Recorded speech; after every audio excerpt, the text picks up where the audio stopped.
اللہ اکبر لا الہ الا اللہ اکبر وللہ الحمد۔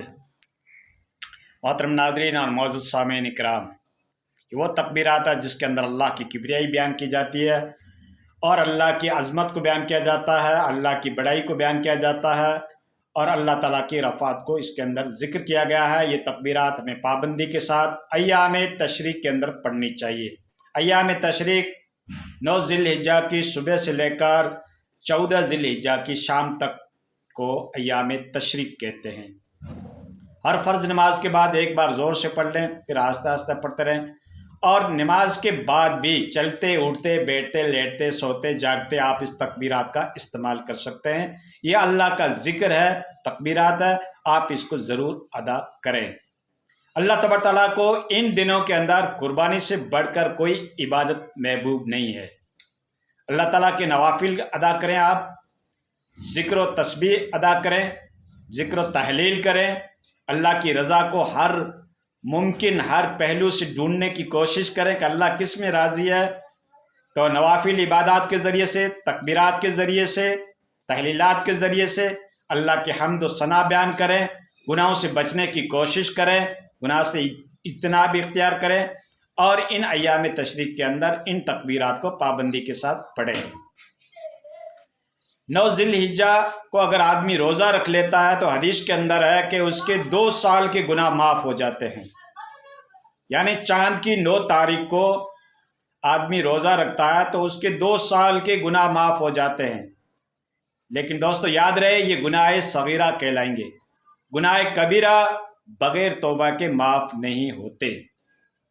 ہاں، کبیرہ گناہ ہے تو اس کے لیے توبہ کرنی پڑے گی۔ صغیرہ گناہ آپ کے 2 سال کے معاف ہو جائیں گے ایک روزہ رکھنے کی وجہ سے۔ وہ 9 ذی الحجہ کو آپ روزہ رکھیں، اور 10 ذی الحجہ کا تو عید ہے، ٹھیک ہے۔ عید کے 3 دن ہوتے ہیں، 10، 11 اور 12 تاریخ کو آپ مطلب عید کیا مطلب قربانی کے شوری قربانی کے 3 دن ہیں، 10، 11 اور 12۔ ان 3 دنوں کے اندر آپ قربانی کر سکتے ہیں۔ چوتھے دن کی ایک ضعیف روایات ہے جس کے اوپر کوئی عمل نہیں کرتا۔ پہلے صحابہ کرام کچھ عمل کرتے تھے، اہل حدیث میں سے کچھ عمل کرتے تھے، لیکن انہوں نے بھی رجوع کر لیا، وہ ضعیف روایات ہے 4 دن کی۔ 3 دن تک آپ قربانی کر سکتے ہیں۔ عید کے دن سب سے افضل ہے، اس کے بعد دوسرے دن، پھر تیسرے دن کی شام تک آپ قربانی کر سکتے ہیں۔ چھوٹے جانور میں 1 قربانی ہوگی، بڑے جانور میں آپ 7 قربانی کر سکتے ہو۔ جو ہمارے رشتہ دار اس دنیا سے چلے گئے ہیں، فوت ہو گئے ہیں، ایکسپائر ہو گئے ہیں، ان کے نام کی ہم قربانی نہیں کر سکتے۔ کسی بھی واضح طور پر حدیث کے اندر کہیں بھی اس کا ذکر نہیں آتا ہے، بلکہ عبداللہ بن مبارک جو کہ ابو حنیفہ کے شاگرد ہیں اور تبع تابعین میں ہیں، عبداللہ بن مبارک، ان کا قول ہے کہ اگر فوت شدہ آدمی کے بارے میں اگر کوئی قربانی کرے گا تو وہ صدقہ کہلائے گا، اور پورا کا پورا گوشت ہم کو بانٹنا پڑے گا، تقسیم کرنا پڑے گا، اپنے گھر پہ نہیں رکھ سکتے۔ تو اگر کوئی فوت شدہ آدمی کے بارے میں اگر کوئی قربانی کرتا ہے تو وہ صدقہ کہلائے گا، اور صدقہ اپنے گھر پہ نہیں رکھ سکتے، اس کو تقسیم کرنا پڑے گا۔ ہاں، اللہ کے نبی صلی اللہ علیہ وسلم کی جانب سے اگر کوئی قربانی کرتا ہے تو قربانی ہو جائے گی، کیونکہ اللہ کے نبی صلی اللہ علیہ وسلم ہمارے روحانی باپ ہیں۔ جس طریقے سے آپ کی ازواج مطہرات تمام امت کی مائیں کہلاتی ہے، ٹھیک اس طریقے سے آپ کی ذات اقدس، آپ کی شخصیت امت کے لیے ایک روحانی باپ کی حیثیت رکھتی ہے۔ تو اللہ کے نبی کی جانب سے اگر کوئی قربانی کرتا ہے تو اچھی بات ہے، قربانی کر لینی چاہیے۔ اور ایک روایت ہے، اللہ کے نبی صلی اللہ علیہ وسلم نے حضرت علی کرم اللہ وجہہ کو ارشاد فرمایا، اے علی، ایک قربانی اپنی طرف سے کر لیا کرو، ایک قربانی ہماری طرف سے کر لیا کرو۔ لیکن یہ روایت کا تعلق حضرت علی کے ساتھ ہے، کیونکہ آپ کے خاندان میں ہیں، آپ کے رشتہ دار ہیں، آپ کے داماد ہیں، تو ان کو حکم دیا گیا۔ یہ تمام عامت المسلمین کے لیے حکم نہیں کہلائے گا، لیکن کسی نے قربانی کر دی تو ہو جائے گی اللہ کے نبی کے نام کی، ٹھیک ہے نا۔ ہاں، ایک بار کا قصہ ہے کہ حضرت علی کرم اللہ وجہہ یمن سے 100 اونٹ لے کے آئے۔ اللہ کے نبی نے 63 اونٹ اپنی ہاتھ سے ذبح کیے اور 35 اونٹ حضرت علی نے ذبح کیے. پھر ہر اونٹ میں سے ایک ایک بوٹی لے کر اس کو پکایا گیا. حضرت علی کرم اللہ وجہ اور ہمارے آقائے نامدار محمد مصطفیٰ صلی اللہ علیہ وسلم نے اس کو نوش فرمایا، اس کو تناول فرمایا، اس کو کھایا. ایک صحابی نے پوچھا کہ اللہ کے نبی بکری کے گوشت کھانے پر کیا وضو کرنا پڑے گا؟ اللہ کے نبی نے کہا کہ نہیں. کیا اونٹ کے گوشت کے کھانے کے اوپر وضو کرنا پڑے گا؟ تو اللہ کے نبی نے کہا ہاں وضو کریں. تو اس کا مطلب اونٹ کے گوشت کھانے سے وضو ناقص ہو جاتا ہے. بہرحال یہ چند ایک مسائل ہیں جو مختلف فی بھی ہو سکتے ہیں. لیکن دوستو قربانی کے ایام کے اندر اللہ تعالیٰ کو قربانی سے بڑھ کر کوئی عبادت پسند نہیں ہے.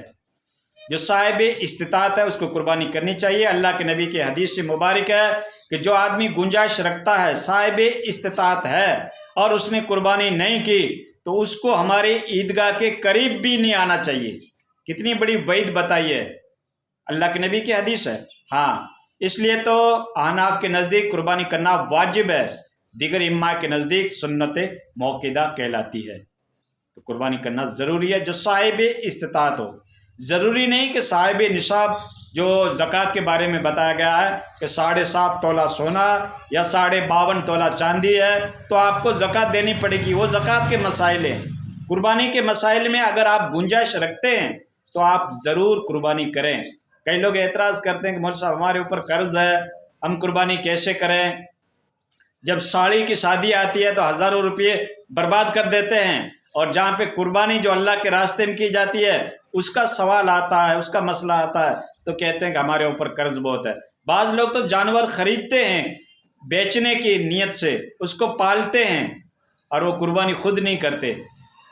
تو جو صاحب استطاعت ہے، جو گنجائش رکھتا ہے، جانور خریدنے کی طاقت رکھتا ہے، تو اس کو ضرور قربانی کرنی چاہیے. اس کے اوپر قربانی واجب ہے. اور ایک آدمی کی اولاد ہے، وہ بالغ ہے اور شادی شدہ اولاد ہے، تو ان کو اپنی طرف سے قربانی کرنی چاہیے اور باپ کو اپنی طرف سے کرنی چاہیے. ایک فیملی ہے تو اس کے اندر وہ آدمی ایک ہی قربانی کرے گا، اور اس کی اولاد اگر بالغ ہے اور شادی شدہ ہے تو ان کے اوپر بھی واجب ہے. اگر صاحب استطاعت ہیں تو ان کو بھی قربانی کرنی چاہیے. قربانی کے گوشت کے 3 حصے کیے جائیں گے. ایک حصہ خود رکھ لے، ایک حصہ رشتہ داری میں، ایک حصہ عامت المسلمین میں. اور بلکہ اگر پورا کا پورا گوشت ذخیرہ کر لیا، گھر پہ رکھ دیا تو بھی کوئی مذائقہ نہیں. کسی بھی واضح حدیث میں یہ ذکر نہیں آتا ہے کہ قربانی کے 3 حصے کیے جائیں. بلکہ اللہ کے نبی صلی اللہ علیہ وسلم ایک بار جب قید سالی ہوئی تھی تو اللہ کے نبی نے کہا کہ گوشت کو تقسیم کر دو، اور دوسرے سال جب قید سالی نہیں ہوئی تو اللہ کے نبی نے کہا اس گوشت کو آپ ذخیرہ بھی کر سکتے ہیں. یعنی اگر کوئی غریب غربا ہے، قربانی نہیں کر پاتا ہے، تو آپ اس قربانی کے گوشت کو تقسیم بھی کریں، رشتہ داروں میں، پڑوسیوں میں تقسیم کریں. بلکہ قربانی کے گوشت کو غیر مسلم کو بھی دے سکتے ہیں، بشرطے کہ وہ کوئی شرابی کبابی نہ ہو، تو آپ اس کو بھی دے سکتے ہیں. ٹھیک دوستو، چند ایک مسائل تھے جو میں نے آپ کو بتا دیے، اور اللہ تبارک تعالیٰ ہمیں ان باتوں کے اوپر عمل کرنے کی توفیق سے نوازے.